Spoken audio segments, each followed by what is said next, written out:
ఈ మధ్య కాలంలో బాగా ల్యాండ్ స్కామ్స్ ఎక్కువగా కనబడుతూ ఉన్నాయి. గత 4, 5 నెలల నుంచి. రీసెంట్‌గా అయితే ఒక 1 వీక్ నుంచి అయితే రఘునందన్ మీద వచ్చినటువంటి ఆరోపణ కూడా మీరు వినే ఉంటారు. ఎట్లేదన్నా కూడా కొన్ని ఎకరాలు ఏదైతే ఉందో అదంతా కూడా వాళ్ళ భార్య పేరు మీద, తన కూతురి పేరు మీద మొత్తం అంతా పట్టాలు చేయించుకోవడానికి కూడా జరిగింది. బేసిక్‌గా అది ప్రొహిబిటెడ్ ల్యాండ్. అంటే ఒకటి నేను విన్నాను కానివ్వండి, దానికి ప్రాపర్ డాక్యుమెంటేషన్ కానీ లేకపోతే దానికి సంబంధించిన ఏది నేను చూడలేదు. But some media houses and news channels are reported that ఇట్లా ల్యాండ్ స్కామ్ జరిగింది, చేశారు, ప్రొహిబిటెడ్ ల్యాండ్స్ని చేయించుకున్నారు అనేది ఉంది.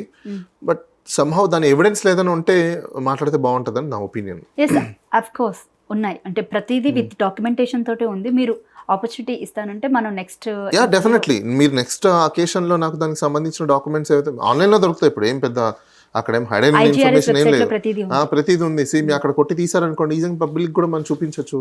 అలా ఇలా ప్రొహిబిటెడ్ ల్యాండ్, అగ్రికల్చర్ ల్యాండ్ ఎవరికి ఇస్తారు? పూర్లెస్ పీపుల్కి ఇస్తారు. ఎమ్మెల్యేకి కొంచెం ల్యాండ్ ఇస్తారు. అది ఏ ల్యాండ్ ఇస్తారు? ఇది 100 ఎకరాలు ఇస్తారా ఏంటి? ఎక్స్ఎంపీ రంజిత్ రెడ్డి గురించి కూడా రీసెంట్గా ఒక న్యూస్ రావడం జరిగింది. దాదాపు చాలా ఎంత పెద్ద ఎత్తున అంటే అంత పెద్ద ఎత్తున ఫ్లాట్స్ అనేది కన్స్ట్రక్షన్ జరుగుతుంది, అపార్ట్మెంట్స్. దానికి కూడా సంబంధించి చాలా పెద్ద స్కామ్ ఉందని చెప్పేసి రీసెంట్గా ఒక ఛానల్లో ఉన్నటువంటి వ్యక్తి బయటపెట్టడం జరిగింది. ఇలాగంటే ప్రతి ఒక్కరు, ఇటు ఎంపీ రఘునందన్ రావు కానివ్వండి, లేకపోతే ఎక్స్ఎంపీ రంజిత్ రెడ్డి కానివ్వండి, వీళ్ళంతా కూడా ఈ బ్యాక్ ఎండ్లో ఏం జరుగుతుంది అంటే తీరా చూస్తే మళ్ళీ సీఎం రేవంత్ రెడ్డితో చేతులు కలిపిన బ్యాచ్లాగా కనబడుతుంది ఇదంతా. అది కామన్ అండి. ఏ ప్రభుత్వం వచ్చినా అధికారంలో ఉన్న ప్రతి ఒక్కరితో హ్యాండ్స్ అండ్ గ్లౌజెస్ ఉంటాయి. వాళ్ళు డెఫినెట్గా వాళ్ళ పనులు వాళ్ళు చేసుకోవడానికి ఫ్రెండ్షిప్ అయితే మెయింటైన్ చేస్తారు. చేయకుండా ఇట్లా వాళ్ళు సర్వే అవ్వడం ఎలా? ఇప్పుడు మీకు అంతేందుకు మల్లన్న ఉన్నాడు. మల్లన్న ఒక యాంకర్గా పనిచేశాడు. ఈరోజు మల్లన్న పేరు మీద ఎన్ని ఆస్తులు ఉన్నాయి, ఎంత డబ్బులు ఉన్నాయి, ఎక్కడి నుంచి వచ్చాయి? అంత ఎక్కడి నుంచి వచ్చాయి? ఎవరైనా క్వశ్చన్ చేస్తున్నారా? ఎవరు చేయట్లేదు. ఏం ఇన్కమ్ ట్యాక్స్ ఎందుకు రైట్ చేయట్లేదు? స్టేట్ గవర్నమెంట్ ఎందుకు రైట్ చేయట్లేదు? అందరికీ తెలుసు కదా. డబ్బులు ఎక్కడి నుంచి వచ్చాయి? ఒక సీఎం స్థాయి వ్యక్తిలో ఉండి రేవంత్ రెడ్డి గారు రీసెంట్గా చేతులు ఎత్తేసినటువంటి మాటలు మాట్లాడారు. నా దగ్గర నిధులు లేవు, నేను ఇంకా ఏమీ చేయలేకపోతున్నాను, ఒకవేళ నేను చేద్దామన్నా కూడా నన్ను ఎవరు ఏం చేయనివ్వట్లేదు అని చెప్పేసి అని నన్ను చెప్పులు దొంగలా చూస్తున్నారు. ఒకటి కాంగ్రెస్లో ఉన్న ఒక బ్యూటీ ఏంటి అంటే ఇట్స్ డెమోక్రటిక్ పార్టీ. సో ఏదైనా డెసిషన్ తీసుకోవాలంటే డెమోక్రటిక్ స్పిరిట్తో తీసుకోవాలి. అక్కడ యూనిలేటర్గా తీసుకోవడానికి కుదరదు. సో అతను చెప్పింది ఒక వరకు కరెక్టే అనుకోవాలి మనం. అంటే ముందుగానే ప్రజల దగ్గర సింపతి గెయినింగ్ మాటలు అనుకోవచ్చేవి. గెయినింగ్ అంటే ఉన్న ఫ్యాక్ట్ అని చెప్తున్నాడు కదా, దట్ ఈస్ కరెక్ట్. ఇప్పుడు అతను ఒక సీఎంగా ఉన్నప్పుడు చేయాలని అనుకున్నప్పుడు అతనికి ఫ్రీ హ్యాండ్స్ లేవు. ఏం చేస్తాడు అతను? ప్రతిదీ డిస్కషన్ చేసి చేయాల్సిందే. ఆయనకున్న పరిధులు అవి ఉన్నాయి, ఒక సీఎం అయ్యుండి కూడా. It's a fate of the state అంతే. అంటే మోర్ ఓవర్ మీనాక్షి నటరాజన్ రాకముందు మాత్రం ఆయనకి నచ్చినట్టు హైడ్రా అని, మూసి అని ఇలా ప్రజల్ని ఇబ్బంది పెట్టేటువంటి పనులు చేశారు. అప్పుడు ఫ్రీ హ్యాండ్ ఉన్నట్ట, ఇప్పుడు ఫ్రీ హ్యాండ్ లేనట్ట. ఇక్కడ ప్రాబ్లం ఏమైతుందంటే, మీకు ఆ టైంలో కూడా ఢిల్లీకి మూటలు మోసాడు కదా. నేను ఒక విషయం చెప్తాను చూడండి. ఇప్పుడు ప్రాబ్లం ఏమైపోతుందంటే, ఇక్కడ ట్రెజరీలో నుంచి మనీ ఎలా బయటికి తీయాలని ఫస్ట్ ఆలోచిస్తారు. ట్రెజరీలో నుంచి మనీ పబ్లిక్ వెల్ఫేర్కి పెట్టే దాంట్లో కమిషన్స్ ఏం తక్కువ ఉంటాయి. అదే మీకు అభివృద్ధి అనే పేరు చెప్పే దాంట్లో కమిషన్స్ ఎక్కువ ఉంటాయి. సో దేన్ని చూస్ చేసుకుంటారు అప్పుడు ఎక్కువగా?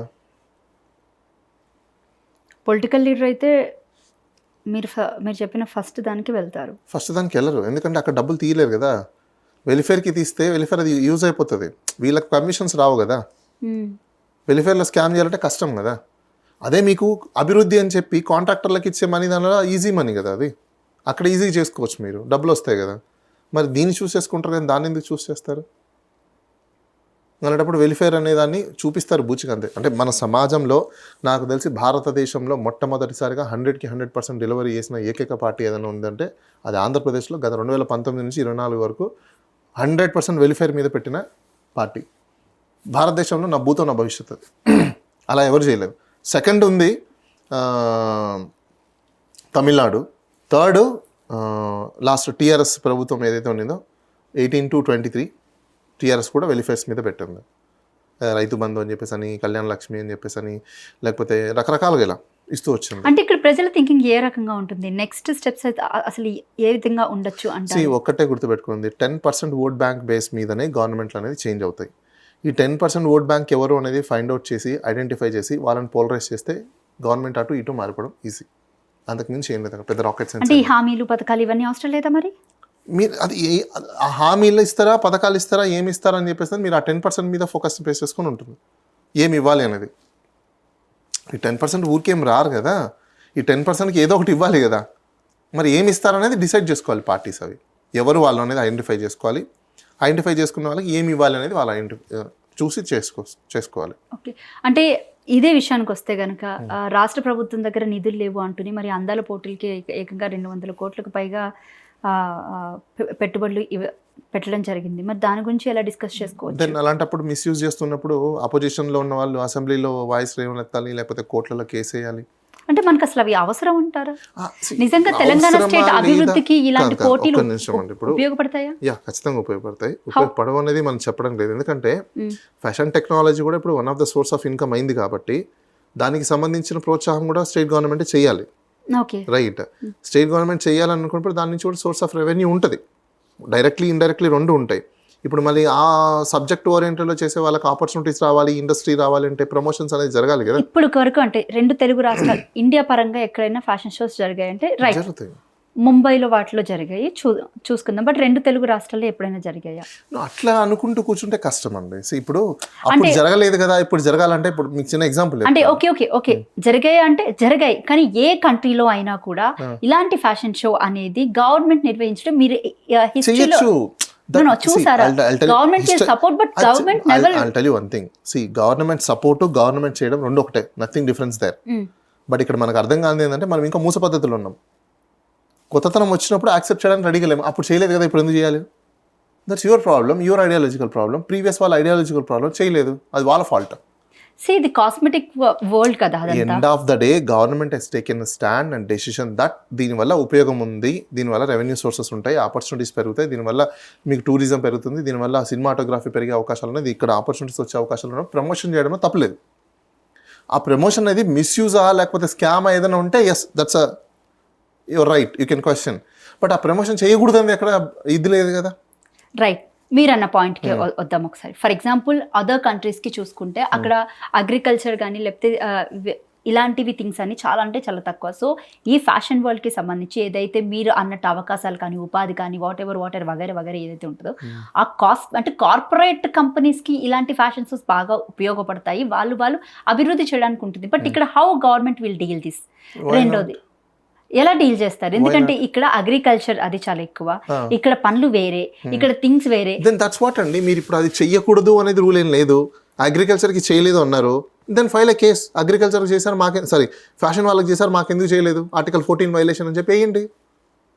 ఈక్వాలిటీ కదా. మరి వాళ్ళకి ప్రమోషన్ చేసినప్పుడు మా అగ్రికల్చర్కి ఏం చేశారు, మాకు చేయండి అని చెప్పేసారు, వేయండి. అంటే ఇక్కడ నిధులు దుర్వినియోగం చేస్తున్నట్టే కదా. ఆల్రెడీ స్పెండ్ చేశారు, ఒక ఈవెంట్ అయితే అయింది. దుర్వినియోగం అంటే అది ప్రాపర్గా యూటిలైజ్ అవ్వకుండా, కాన్సెప్ట్కి యూటిలైజ్ అవ్వకుండా బ్యాక్ రూట్లో వెళ్ళిపోయింటే ఎస్ మీరు అన్నట్టు దుర్వినియోగం అని చెప్పి మనం కేసు పెట్టడానికి ఉంది. యూటిలైజేషన్ అయిన దానికి మీరేం చేయలేరు కదా. దట్ పర్టికులర్ మనీ స్పెంట్, అది స్పెంట్ అవ్వకుండా మీకు సపోజ్ మీరు ఉన్నారండి, ఒక కెమెరా కొనడానికి మీకు డబ్బులు ఇచ్చారు, మీరు కెమెరా కొనకుండా డబ్బుల్ని మిస్యూజ్ చేస్తే దట్స్ మిస్యూజ్. కెమెరాని కొంటూ కానీ ఆ కెమెరా 50,000కి రావాల్సింది మీరు బార్గెనింగ్ చేసి 25,000కి తెచ్చుకున్నారు, ఆ 25,000 మీరు మిగిలి పెట్టుకుంటారు కదా. కామన్ అది, ఇంకా ఏ గవర్నమెంట్ అన్నా అదే జరుగుతుంది. That's common thing. అది you cannot find out and you cannot say it is a scam. They do for that only, they do for their benefits. ఇలాంటి ఈవెంట్స్ అని ఎందుకు పెడతారు? They have to spend money. వాళ్ళు మనీని spend చేయడం కోసమే పెడతారు. ట్రెజరీ నుంచి మనీ ఎలా తీయాలి, బ్యాంక్ అకౌంట్ నుంచి మనీ తీయాలంటే ఎక్కడో చోట ఖర్చు పెట్టాలి కదా. ఖర్చు పెట్టడం కోసమే డ్రా చేస్తారు.